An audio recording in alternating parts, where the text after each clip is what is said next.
Cowboys, who failed to find victory in their first NFL season, opened their second with a tough assignment.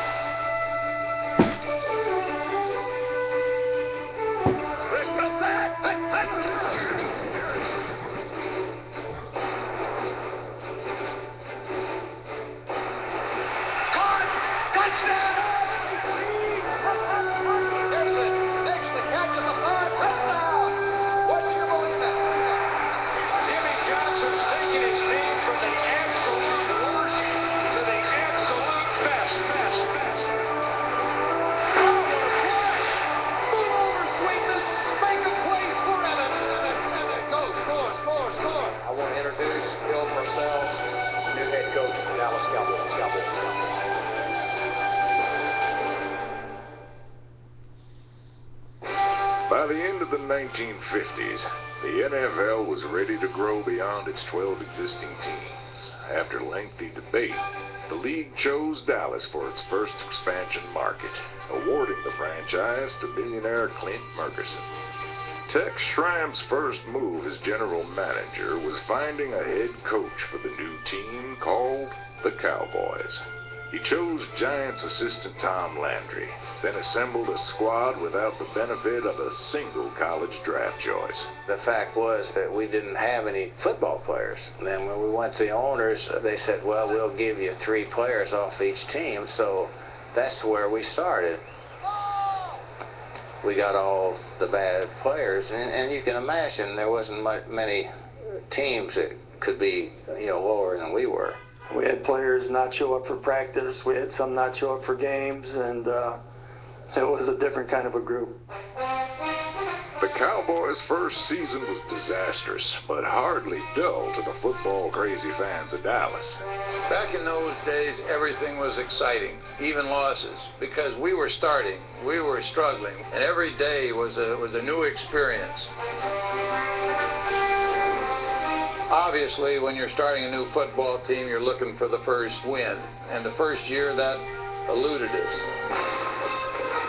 That year when we got a tie, that was a big accomplishment. That was the same as one of the biggest victories that we might have had in a Super Bowl or anything, because we had finally done something other than lose.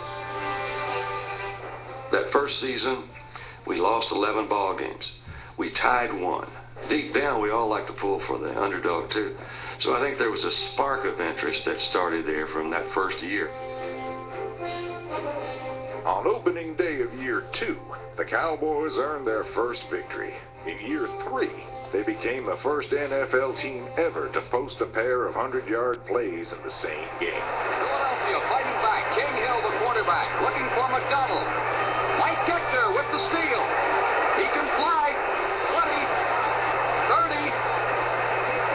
Kechner is gone. 100 yards, and the Cowboys score again. The team's first great star was their very first draft choice, Bob Lilly, number 74, a homegrown defensive tackle from Texas Christian. Lilly did his best to execute the schemes of Landry's newfangled flex defense, and a rookie fullback named Don Perkins brought his coach's innovative multiple set offense to life. He was in the toughest times. Boy, when you were playing back in the 60s, 61, when we didn't have much going for us, the guy was a remarkable runner, a great pass blocker, and one of our best players in our history.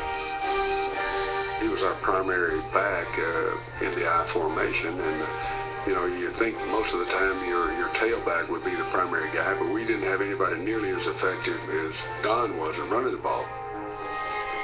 Even with Perkins and Lilly playing at all pro levels, the Cowboys kept struggling through the early 60s.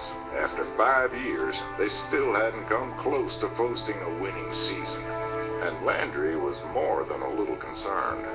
65, we were picked to win the Eastern Division by Sports Illustrated.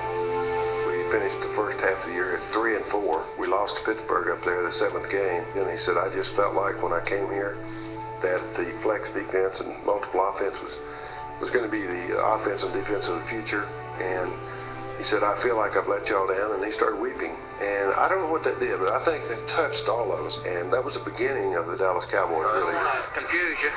But on a brown slip, your play now is 57, wing down and in. The Cowboys rallied to finish 1965 at 7-7.